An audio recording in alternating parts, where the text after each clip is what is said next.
It's time for leadership stories.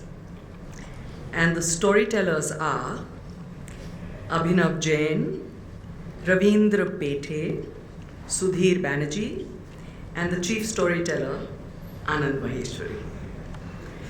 A little bit about each. Abhinav is working as CFO and head finance at PharmEasy with domain expertise of finance and legal function. He had worked with Capsugel Healthcare, Aditya Birla Group, and Binani Group. Welcome, Abhinav. Ravindra Pethe, CEO TML Business Services, Tata Motors.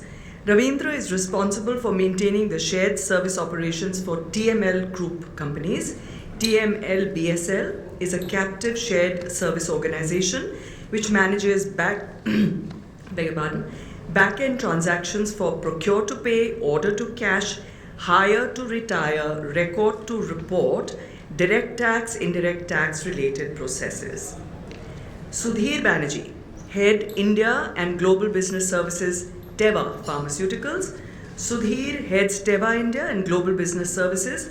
Earlier, he was heading Asia Brown Boveri Global Business Services in Bangalore and was a member of the ABB GBS core team in Zurich and a member of the board of directors for ABB India.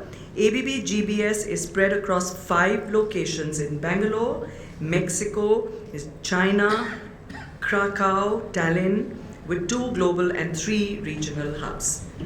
And of course, Mr. Anand Maheshwari, founder and chief commercial officer, Quintess Global, is a veteran CFO, a meritorious chartered accountant with nearly 4 decades of extensive work experience with a blend of senior management and entrepreneurial roles within India and the UK.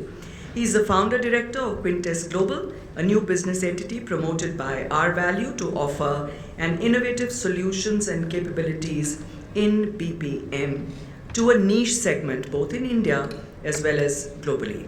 So it's over to you, Anand Maheshwari.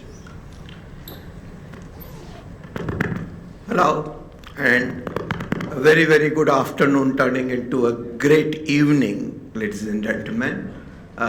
What a pleasure to be in this town with the blessings of Lord Ganpati all around us. Okay, so and with those blessings, it's indeed a pleasure to be here amongst the midst of all the storytellers, and I have been branded as the chief storyteller, but I don't have a ready story to share with you. So I would like to add my bit as we go along, but the topic is so engaging by itself that all the nuggets that we will get from this very, very, I would say, privileged panel here, and all of them bring a diversity of experience as well as hopefully some viewpoints and their experiences that we can all be very much benefited from.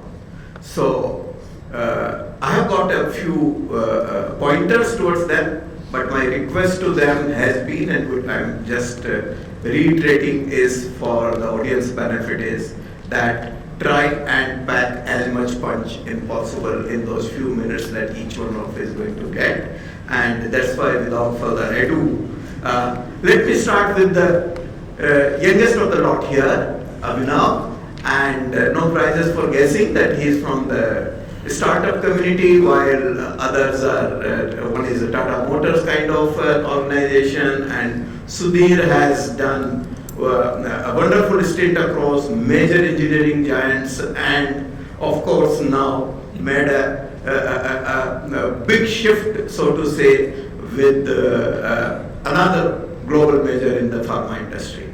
So Abhinav, in all this, whatever digital transformation and digitally powered enterprise functions that we have been talking about,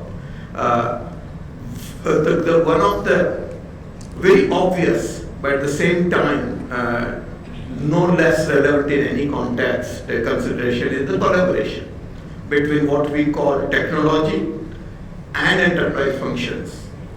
Although technology itself is also one of the enterprise functions, but when we talk of business functions, core business functions versus technology, if you're not in a technology delivery yourself, So this collaboration is very, very critical, and we would love to hear from you the stories about some very innovative, path-breaking way in which you could bring that collaboration about in making pharmacy such a great success that it has become in Indian context at least. Sam, thank you, and a very valid question in today's context. I'm a firm believer that future belongs to those who are fast in adopting technology and changing as per changing landscape of the business.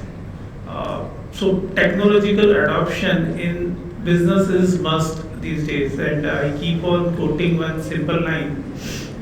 So electric bulb is not the outcome of series of development in a candle. So whatever development you do in a candle, that will not give you output as an electric bulb. And that's a so adopting or putting technology in business is a must these days. Reason being ki the way business are perceived is changing. Earlier it used to be a demand pyramid where top of the pyramid is luxury and bottom was commodity. That is now shrinking, and now it is taking shape of diamond, where significant portion of demand pyramid is getting into commodity, whereas a very limited top is luxury. So when you work in a commodity, margins are very thin, and you need to be precise and efficient. You can't afford to have inefficiencies in the system. And if you have to work in this type of scenario, you need to ensure you have best in class technology that remove all the inefficiencies and give best in class result. So as such, I firmly believe fail to plan is plan to fail. If you don't put right technology at right point of time, chances are there you will miss the boat. And we have multiple global leaders like Nokia, Xerox, and multiple companies. They were not able to put right product or right technology at the right place, and they miss the boat. But in our case, we are fortunate enough that we have very good talent across the country. And like in our case, I give you a very simple example.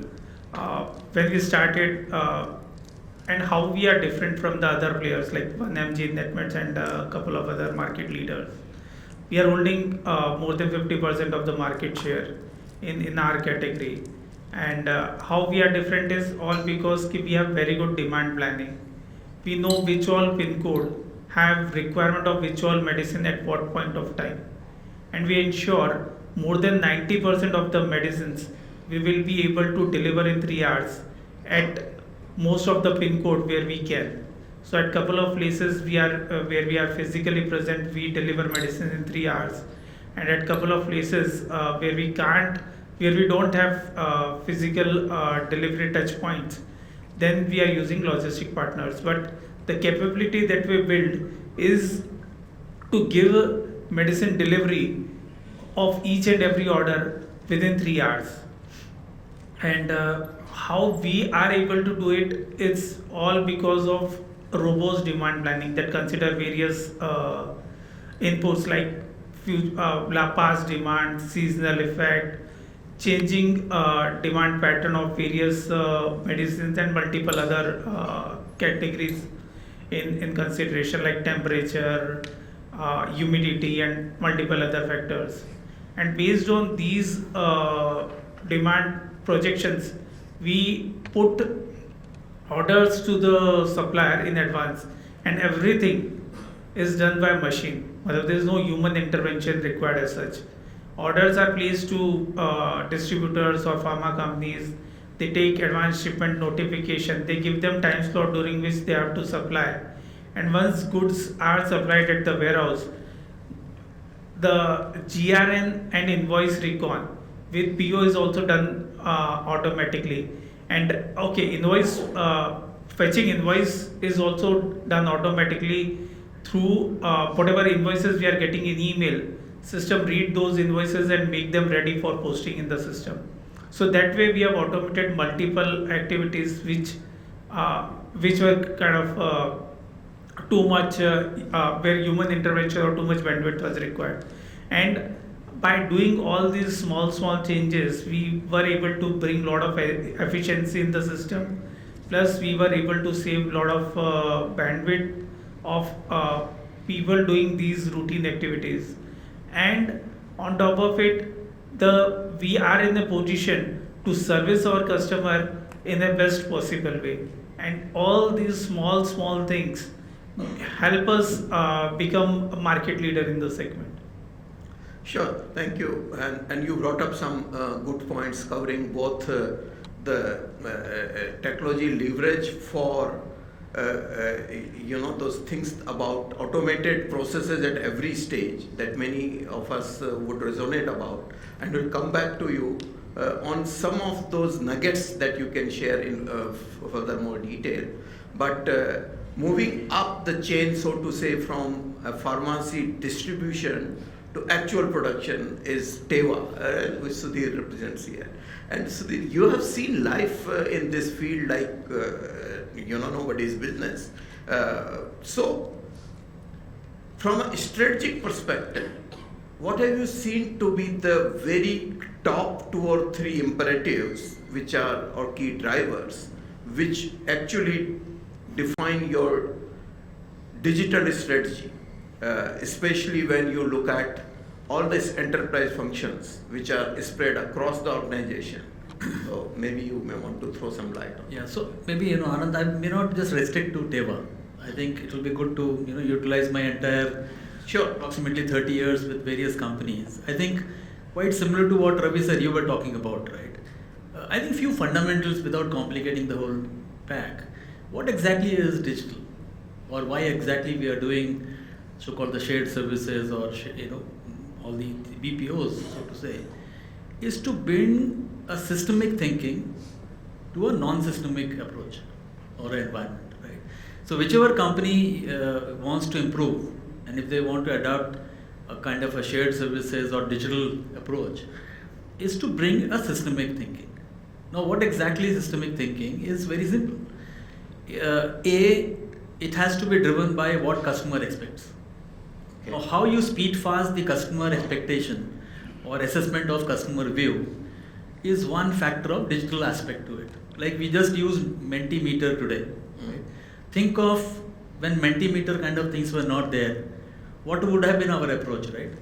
We would have run across the slips, we would have taken this question with the prompts. Someone at the corner would have taken 15-20 minutes to give us the value, right? As simple. Whereas this happened real time. Now, what could have been done better, even the one which we did, the way it was done, it created a bias. We saw someone giving one factor a priority, and hence there was a kind of a group think. So using digital, but using it wrongly leads to a wrong answer. And I don't know whether it's a wrong or right answer, but the way we did was probably would have been done in a hidden manner.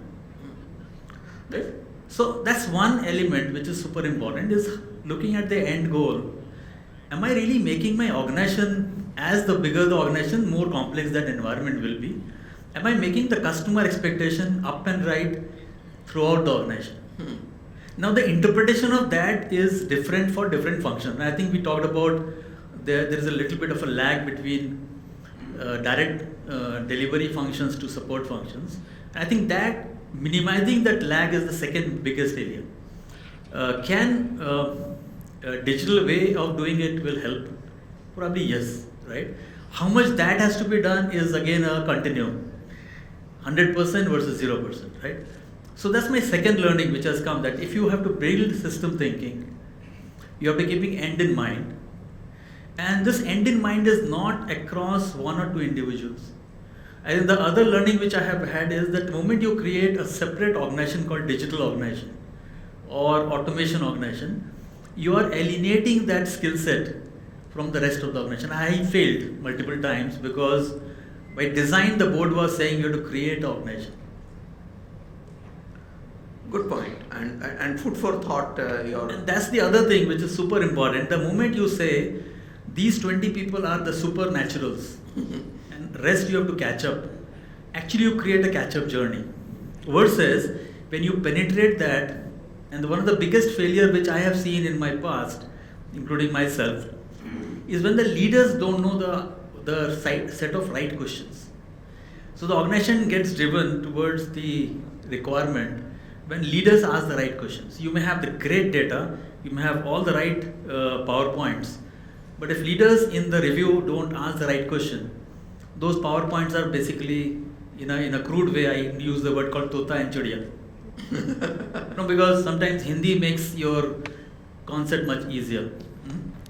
So are you doing a tota chudiya discussion in a boardroom or a review, or you're really driving a context and driving? So that's the third, I would say, how I see the success. And the other is, I think all of that what we are doing, bigger the organization, bigger the scope, is the dividing this role of a person into core, common and distinct. And I think we talked about in one of the session, the subject matter expertise is one of the most important differentiator. I may push all millions of dollars in digitizing the organization, but if I can't hold the subject matter expertise and more complex the work, more need of that. So particularly when I went through different sectors of aerospace to automations and now in pharma, I think that's the super important critical factor.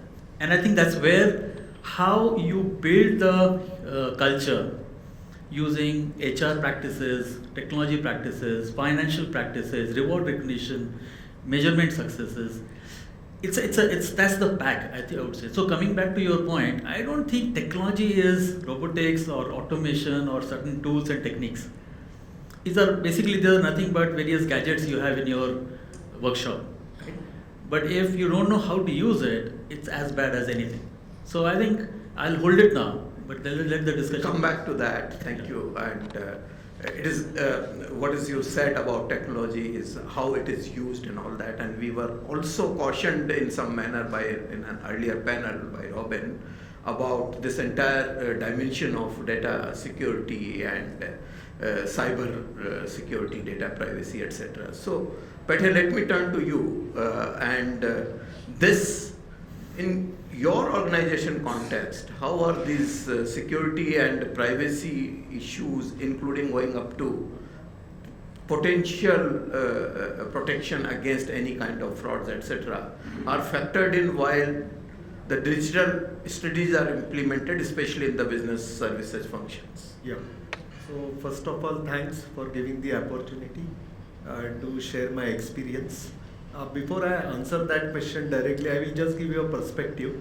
2013, we started the shared service organization in Tata Motors, finance shared services. Grew over 5-6 years. 2018, 19, 20, we are of 1400 worth FTs of people, and we provide transaction support to all areas, name it purchase, sale, finance. So that was the journey. What next was what the question asked, because typically in a traditional shared service organization, maintaining the KPIs, monitoring that, giving that inputs to the business is what a traditional shared service do. We wanted to do the partnering with the business, okay, and like Ravi also mentioned, we wanted to be a function enterprise, okay, and that was our strategy. Now how to do that, okay, was the question raised by Tata Motors management to us. A few examples I will quote over here, how we are on the journey of converting ourselves from a traditional shared service to a function enterprise, and that is very, very critical. First challenge what we took was, any company has masters, okay, and MDM becomes very critical for any organization. Okay, lot of data you spoke of, and in the earlier session also, Madam spoke of data, quality of data. Okay, that is very critical. So we first took a project of cleaning the masters. How do we do that? Okay, through collaborative approach, and that is where the collaboration we brought in to clean the masters. Now, what tools we had? Ravi mentioned Some of the tools already are there in the organizations, but they are not being used. A typical story I will tell it. The same happened with us. We had tools, but nobody was using it. Okay, Tata Motors basically works on SAP, and we had a tool called Information Steward. Okay, which you can build the rule sets and get your data analyzed through that tool. Okay, the only challenge was to build the correct rules. Okay, so that you can validate the data and then do the corrections. This project we implemented successfully. 600 odd rules we designed, implemented, okay, and we covered around 15 or to 20 SAP masters, okay, through these rules. The outcome was mind-boggling, okay, around 2 lakh transactions we corrected through the masters, through this methodology. That gave us a confidence to the business, yes, we people can do that, okay, and then we started into the journey of partnering with the business. The next project we took was on a command center, developing a command center. It's still in a journey, okay, basically tracking all the logistics, outbound logistics for Tata Motors. Okay, so it gives you a real-time information of where the chassis is, okay, which is sold and is yet to be delivered to the customer or the dealers. Okay, there also we found lot of visibility we gave to business. There is a standard time, say from our Pune plant, the chassis should reach our Bangalore dealer, say within 5 days.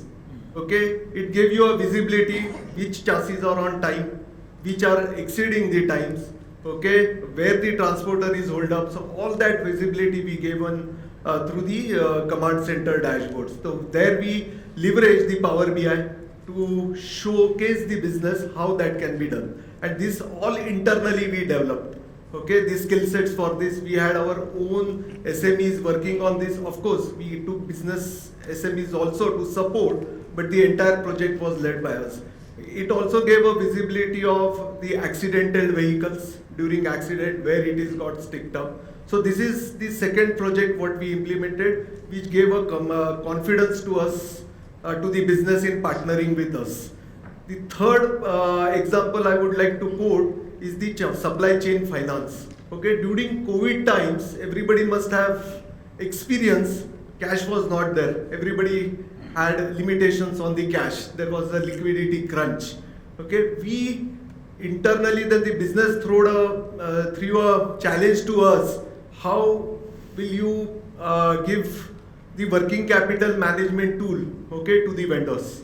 Okay, we developed 3 modules in that, okay, and gave that to the vendors. One was the early pay, second was the platform for MSMEs, okay, to discount with the trades platform with RXL, okay, and third was something called as early liquidation of the bill of exchanges. So through this we supported business in managing the working capital. And what's now new next? We also spoke what new or next. Pete, sorry, it's been great story. But can you please also touch upon the data privacy? Yeah, I'm just coming to that. Just one example and then. Yeah, please. Definitely. So what fourth example I would like to what new and next basically. So here we are trying to now digitize the entire invoicing. Okay, when I say digitize the invoice for service or service invoices, we have already done it. But for material invoices, if you see, physically still the, even though government has done a lot of digitization, okay, physically still the goods carry the invoices. So when you receive the goods, it comes with the invoice. Now the entire process, we are in the process of digitization, where in Tata Motors roughly we receive 30,000 odd invoices per day. Okay, and we are trying to eliminate that entire physical invoice through a digitized process. So we are on that journey. So that is how we have created that confidence of partnering with the business. Now, sorry, I just digressed. Now on the data security, yes, we are the owners of data. Okay, and a lot of data processing we do. So security is very, very critical to us. Okay, a lot of control reports we have implemented. Okay, wherein if any data breach is there, through those control reports we come to know. Okay, and here most of the security is handled by Tata Motors, IT team, but we play a key role in providing them these exceptions so that they can further build on ensuring the data security. So that is how the data security is protected. Also, lot of I will say rules design we have done in the entire process, where on need to know, need to do basis the access has been given to the employees. Okay, so that those only employees who want to process that data, they have that. Okay, and yes, entire data security, I will put it, is totally governed by TML through a lot of tools what they have put in. And we are aware that you service those markets also, where these stringent regulations are in place and all that. Yes. So we do it for JLR UK. It's one our customer. So there we have ensured the GDPR norms are also followed for that. Yeah, that's what I meant.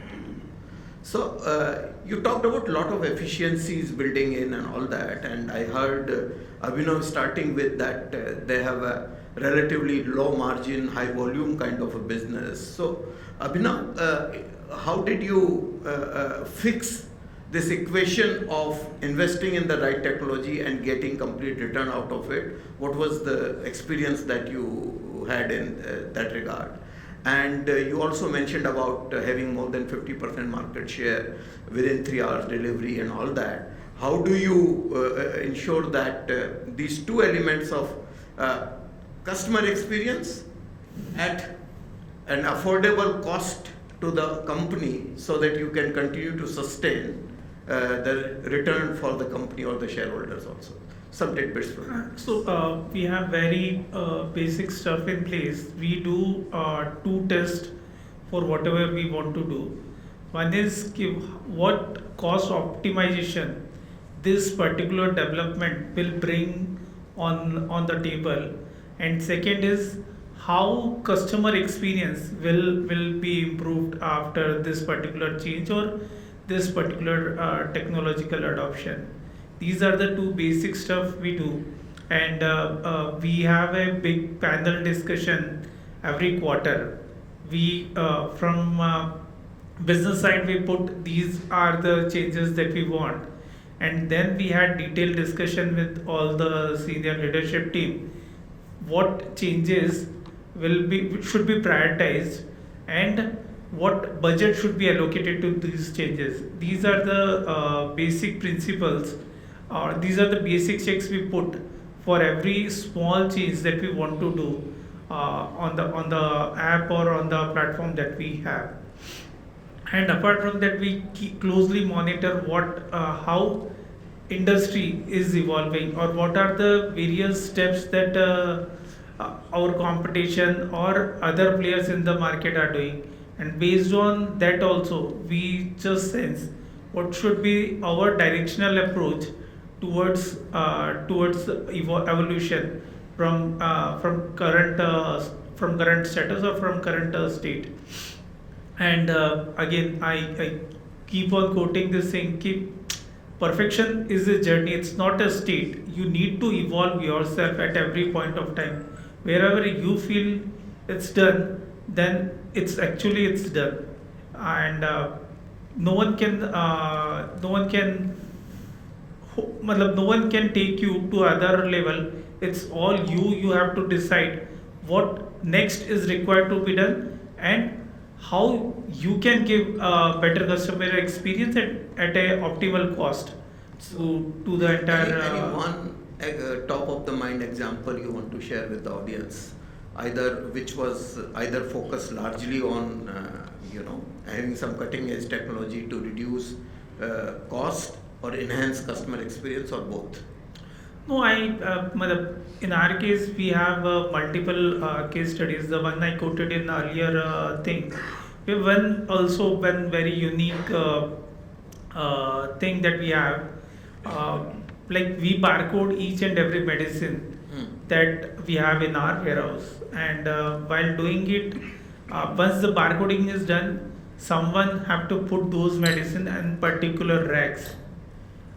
The efficiency of person is again monitored based on movement of device that he is holding while putting anything or while scanning anything, and based on that we want a person to work for 6 hours only.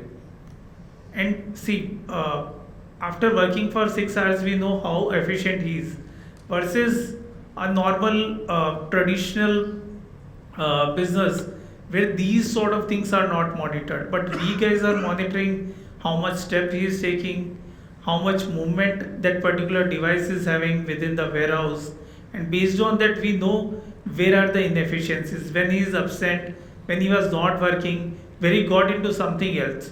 We want them to work for 7 hours only. We don't want them to work for 12 hours or Got it. 15 hours. You are still talking of a human here. Yes. Okay. Okay. But measuring efficiency of human with technology, that way we are removing inefficiencies that are there in the system. I'm sure we have also heard of examples where this entire thing is totally robotized because of the strength of that barcode reading capabilities that a robot can have. Anyway, some other time. So coming back to Sudhir on you talked about some very interesting points on the overarching strategy and all that. This entire harnessing of digital power and all that, what has been your experience in making it a success, whether from top-down approach or bottoms-up approach and all that? What is that one or two overarching, say, practices or processes that you are able to implement? So I guess one is definitely when you look at the organizational enterprise level, right? I think the work breakdown and work content is a very important aspect. And it is not only on the front end or the customer facing, but also across.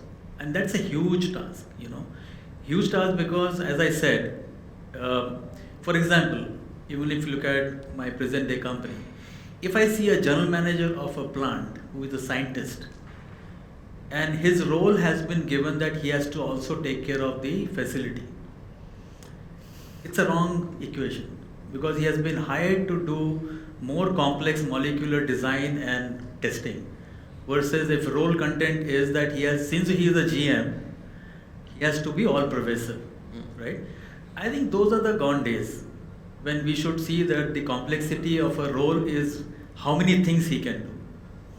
And we have to be a little bit more sensitive that what is the purpose of that structure, what we are doing.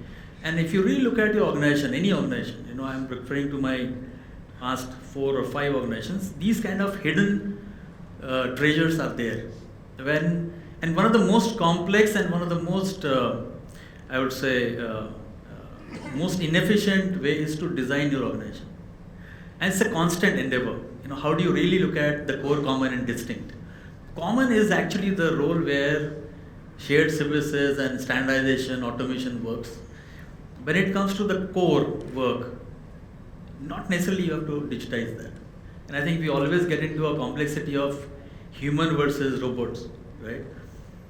When I look at one of my manufacturing location where 7 years back there were 3,000 people. Fast forward with robotics, there are only maybe 20 odd people. They're only doing the controls, rest everything is done by the robots. Now someone really did that study as to what exactly is the work being done and how it can be automated, right? So I think we have to be mindful, and I think one of the other failure which I see particularly we go is wrong metrics drive wrong behavior. And if you're not really looking at a systemic thinking, and if you and me are on a wrong metric fight, you serve your delivery in 3 hours. I do this delivery in 2.5 hours. Fast forward, you do it in 30 minutes, and I want to do it in 20 minutes. But when you look at the collateral damage which it creates, sometimes we ignore that. Again, without giving any name, you can see some of these wrong metrics are driving very wrong traffic of two-wheelers on the road, right? Are you saying the customer is so hungry that he or she cannot wait for a pizza for 30 minutes? It's a wrong index. So, a systemic thinking, what Ravi sir is talking about, is what is really important. And if I now do a ROI, of what is my ROI of that metric for my organization, I am being very myopic. If I lose X number of my employees or contractors on road of a wrong metric, now how do I really prove that I'm doing a great job?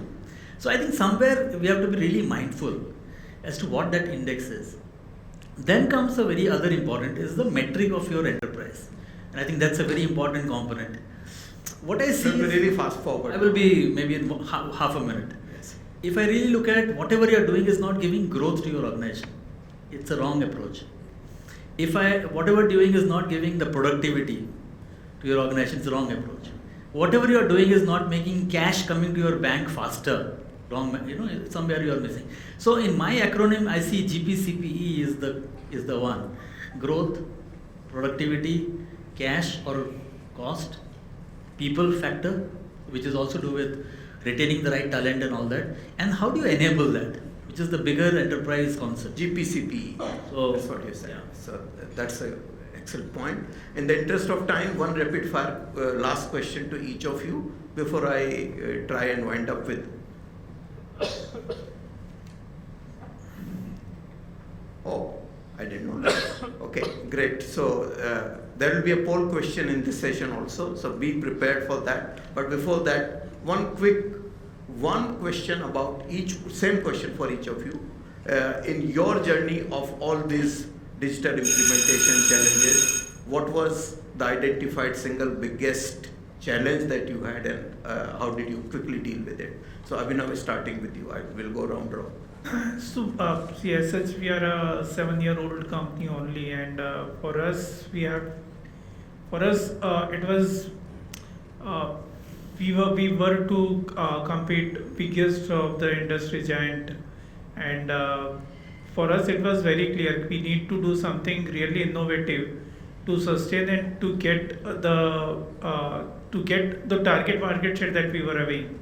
And today I'm proud in saying that today we are touching 8% of the entire healthcare market, the categories in which we are into. And with this, still it's not like the end. We also tend to grow significantly from here as well. Still, I always keep on saying, innovation will drive the further growth. So basically, you said that it was how to differentiate and innovate. Correct. Okay. Better. Yeah. Basically, the change in mindset, okay, from a transaction processing unit, okay, to a partnering with the business by giving a value add to the business through digitization automation. That is what I feel, and we are on that journey. Okay. Great. Sudhir. I would say three things, and I think one was the skill set. How do you grow that?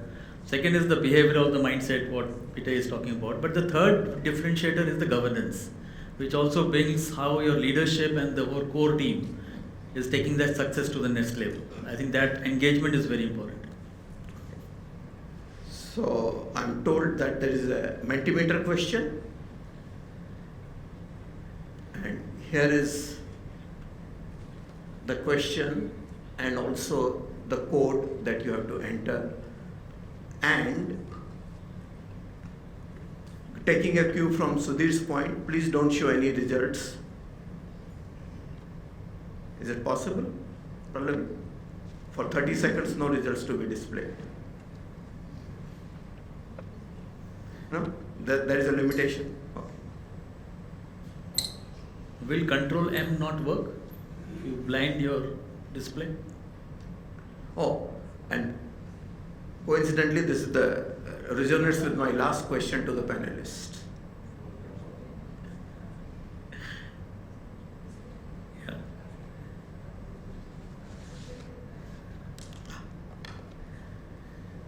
So that's the improvisation.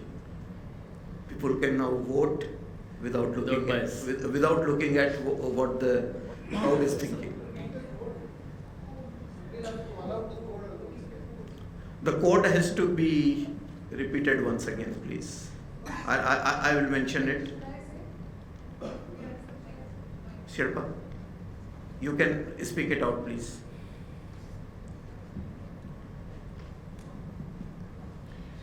It's 854 22007. 854-22007.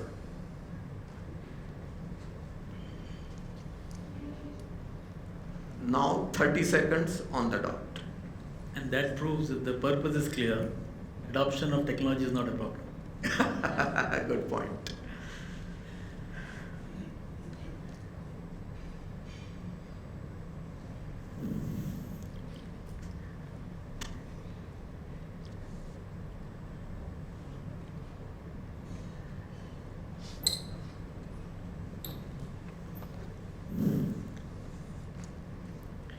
Yeah, over.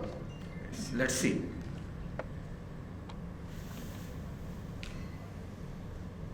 Wow. So I have to silo view and adoption of new edge tag, closely followed by finding fit for purpose solution. And well, so it was quite a well distributed response from the audience. Your own pick, each one to his own. Okay, thank you.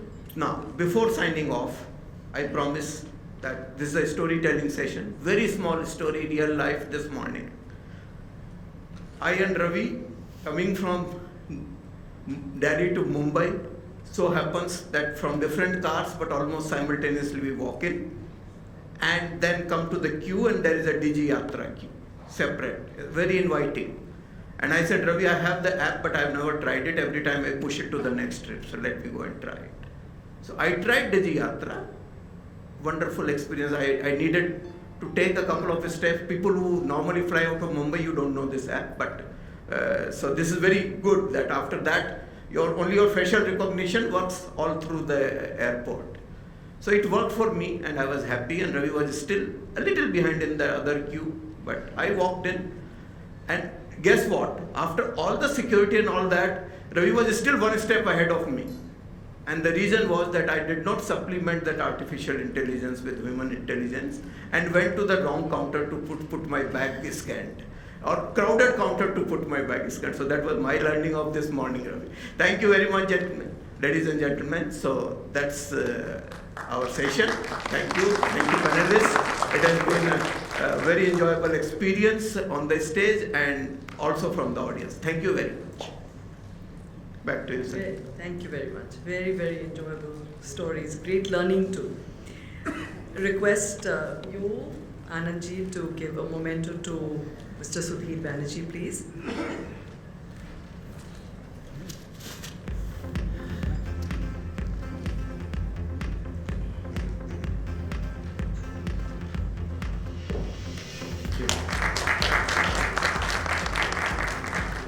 Thank you so much. May I request Mr. Ninad Navalkar, VP Finance at Piramal Pharma, to please come up and give a memento to Mr. Ravindra Peti.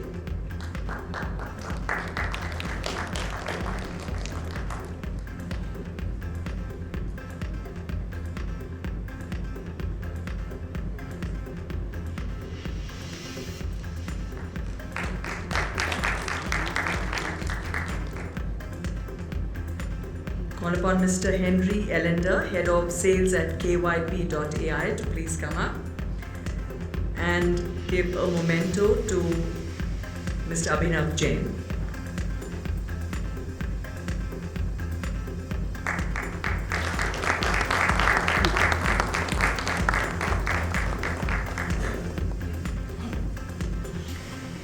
Thank you very much, all panelists and Mr. Maheshwari, for that great session.